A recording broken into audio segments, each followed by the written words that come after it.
என் நெஞ்சில் குடியிருக்கும்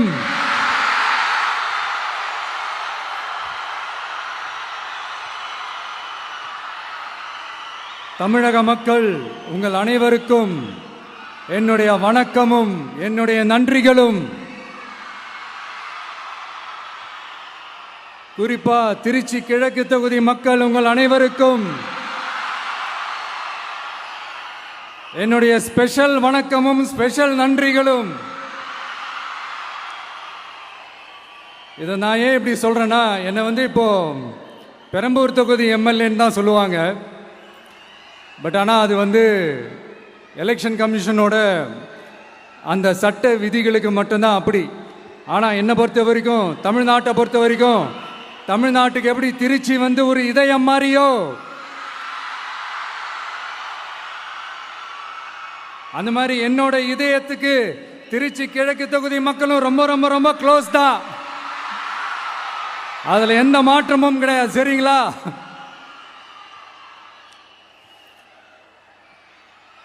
ஆட்சிக்கு சில வாரங்கள் கூட ஆகல.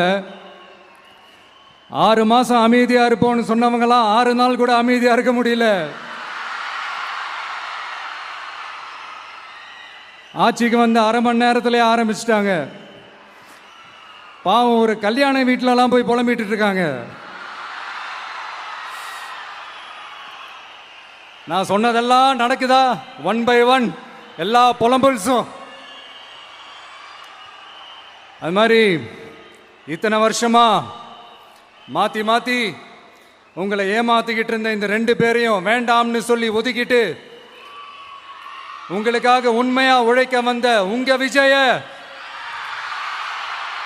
உங்க அண்ணன, உங்க தம்பிய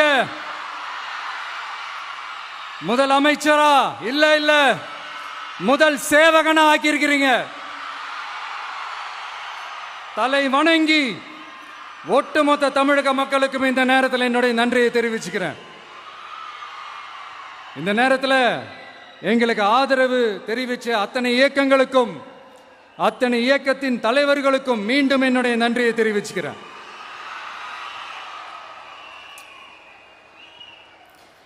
புரட்சி தலைவர் எம்ஜிஆர் அவர்களுடைய முதல் தேர்தலில் கூட இந்த அளவுக்கு ஒரு ஓட் பர்சன்டேஜ் வாங்கல அப்படின்ட்டு நிறைய பேர் சொன்னாங்க. ஆனா நீங்க டிவி கேட்க அவ்வளோ நீங்க ஆதரிச்சிருக்கிறீங்க. நான் எம்ஜிஆர் அவர்களோடலாம் நான் கம்பேர் பண்ணல. எம்ஜிஆர் தான். ஆனா நாம பெரியார், அண்ணா, எம்ஜிஆர் அவர்கள் வழியில ஒரு அன்பா உழைக்க வந்த உங்க விஜய், அவ்வளவுதான். 1977 நீங்க போடாத ஓட்ட 2026 நீங்க போட்டிருக்கிறீங்க. என்ன ஒண்ணு, இன்னும் கொஞ்சம் அதிகமா ஆதரிச்சிருந்தீங்கன்னா கொஞ்சம் நல்லா வந்திருக்கும். பட் பரவாயில்ல, ஃபியூச்சர்ல வரப்போற எல்லா தேர்தலையும் உங்களுடைய முழு சப்போர்ட்டை என்னால வாங்க முடியும்ன்ற அந்த ஒரு நம்பிக்கை இப்போ என் மனசுல ரொம்ப ஆழமா பதிஞ்சிருக்கு. ஏன்னா நீங்க அமைச்சு கொடுத்திருக்கிற இந்த ஆட்சியில எல்லா நன்மைகளையும் நீங்க கண்கூடா பார்க்க தான் போறீங்க அப்படின்ற அந்த கான்பிடன்ஸும் இப்ப என் மனசுல ரொம்ப ஆழமா பதிஞ்சிருக்கு. யார் எந்த நிலைமைக்கு எந்த பொசிஷன்ல போனாலும் இந்த கிண்டலும் கேலியுமா பேசுறது இருக்கத்தானே செய்யும். நம்மளை பத்தி, நம்ம அரசியலை பத்தி, நம்ம பேச்சை பத்தி இந்த கிண்டலும் கிளியமா பேசிட்டு தானே இருப்பாங்க. அவங்க எல்லாருக்குமே என் சைட்ல இருந்து ஒரே ஒரு ரிக்வெஸ்ட், தயவு செஞ்சு நிப்பாட்டிடாதீங்க. தயவு செஞ்சு கண்டினியூ பண்ணுங்க. நீங்க தான் என்னோட எனர்ஜி ஃபோர்ஸ். நீங்க பேசிக்கிட்டே இருங்க. நான் மக்களுக்கு தேவையான நல்லதை செஞ்சுக்கிட்டே இருப்பேன். அடுத்து இப்ப நம்ம புதுசா அந்த சூட்லாம் போட்டு வரோம்ல, அதை பத்தி கூட நிறைய பேர், ஏன் நாமெல்லாம் கோட் சூட்லாம் போடக்கூடாதா? அதிகாரம் செய்யறவங்களும் ஆதிக்க சக்திகளும் மட்டும்தான் கோட் சூட்லாம் போடணுமா என்ன? அப்பெல்லாம் எதுவுமே கிடையாது. நான் என்ன கலர் கலராவா போட்டு வரேன்? 2 கலர். நம்ம எல்லாரும் மனசு மாதிரியே பிளாக் அண்ட் ஒயிட். எல்லாத்திலும் பிளாக் அண்ட் ஒயிட்டா இந்த விஜய் இருப்பான் அப்படின்னு காட்டுறதுக்கு தான் அந்த கலர். அடுத்து அந்த பிளாக் கூட யாரை குறிக்கும் எதை குறிக்கும்ன்றது நான் சொல்லி தான் தெரியணும்னு அவசியம் இல்லை, அது உங்களுக்கே நல்லா தெரியும். எல்லாத்துக்கும் இப்படி வழக்கம் சொல்லிக்கிட்டு நசன் பேசுகிற டைப்பும் நம்ம கிடையாது. உங்களுக்கே தெரியும், அதிகபட்சமாக எல்லா மீட்டிங்கிலும் 20 நிமிஷம்குள்ளே தான் நான் பேசியிருக்கிறேன். அதனால் இப்போ மக்கள் என்கிட்ட என்ன சொல்கிறாங்க அப்படின்னா, இந்தாப்பா விஜய், நீ எங்களுக்காக உழைக்கிறதுக்காக வந்திருக்கிற, அந்த வேலையை மட்டும் பாரு, உன்னை பற்றி பேசுகிறவங்கள நாங்கள் பார்த்துக்கிறோம்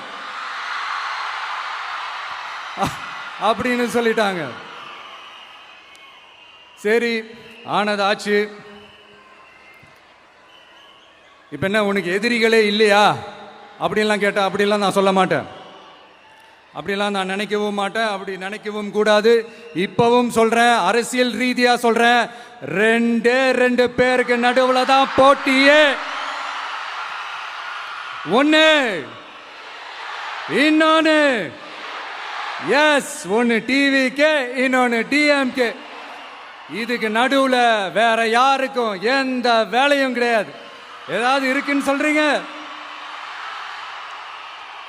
எலெக்ஷனுக்கு முன்னாடியும் அவங்களுக்கு ஒரு வேலையும் இல்லை, இப்ப எலெக்ஷனுக்கு அப்புறம் சுத்தம்.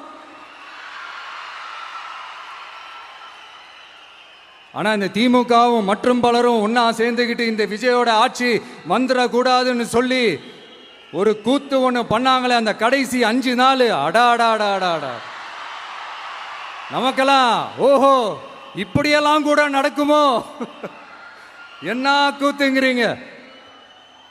ஆனா ஃபியூச்சர் என்னவா இருக்குன்றதை மட்டும் இப்ப நான் சொல்றேன். உங்களுக்காக உண்மையா உழைக்க வந்த இந்த விஜயா, இல்ல இந்த விஜயோட ஆட்சி அமைஞ்சிடக்கூடாதுன்னு தடுக்க நினைச்ச ஸ்டாலின் சாரா, அவ்வளவுதான். இதுக்கு நடுவில் வேற யாரும் எந்த அல்லு சில்லும் உள்ள வந்து நம்மளை தடுக்கிறதோ எதிர்க்கிறதோ ஏதாவது பண்ணாங்கன்னா நிர்வாகம் அதுக்கு பொறுப்பில்லை ராஜா, நிர்வாகம் அதுக்கு பொறுப்பில்லை. ரிசல்ட் என்னவா வரும்ன்றது அது உங்களுக்கே நல்லா தெரியும். நம்மளை ஏளனமா பேசுறதா நினைச்சு அவங்களுக்கு ஆப்பு வச்சுக்கிறாங்க. திமுக நம்மளை தடுக்க, திமுக நம்மளை எதிர்க்க, திமுக நம்மளை அவமானப்படுத்த அத்தனையும் நமக்கு நன்மையே.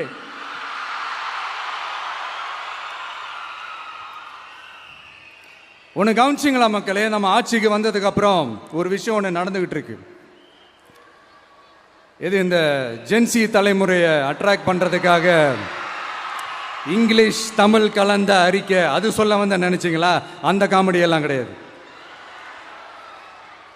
அடுத்து இந்த ரியாலிட்டியை மறந்துட்டு இந்த ரீல்ஸ் போடுறது, அது சொல்ல வந்தீங்களா? அந்த காமெடியும் கிடையாது.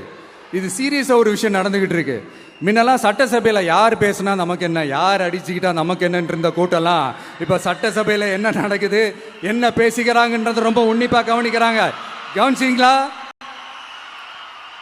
திமுக ஸ்டைல்லே சொல்லணும்னா ரீல்ஸ் போட்ட கூட்டம்லாம் இப்போ நியூஸ் பார்த்துக்கிட்டு இருக்கிறாங்க.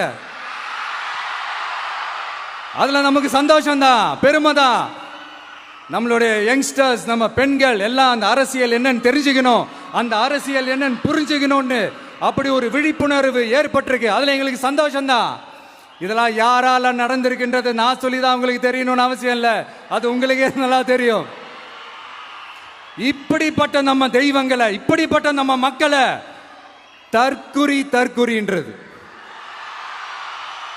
இன்னமும் சொல்லிக்கிட்டு இருக்கிறாங்க. நான் காஞ்சிபுரத்தில் சொன்னதை தான் இங்க நான் திரும்பவும் ரிப்பீட் பண்றேன். நீங்க தற்குறின்னு சொன்னீங்களே, அவங்க தான் உங்களோட அரசியல் வாழ்க்கையே ஒரு கேள்விக்குறி ஆக்கி இருக்கிறாங்க. கேள்விக்குறி ஆக்கிட்டாங்க, இன்னமும் ஆக்க போறாங்க. அன்னைக்கு நான் சொன்னப்போ சிரிச்சவங்களாம் இன்னைக்கு என்ன பண்ண போறாங்களோ. உண்மையை சொன்னாதான் அந்த கூட்டத்துக்கு கசக்குமே. உண்மையிலே நீங்க மக்கள் மனசை புரிஞ்சு வச்சிருந்தீங்கன்னா நீங்க இப்படி மக்களை தப்பாவே பேசியிருக்க மாட்டீங்க. அது என்ன, அப்புறம் அரசியல் புரிதல் இல்லாம மக்கள் நமக்கு ஓட்டு போட்டுட்டாங்களாம். இந்த கவர்ச்சியில மயங்கி மக்கள் நமக்கு ஓட்டு போட்டுட்டாங்களா? நான் என்ன, சரி விடுங்க.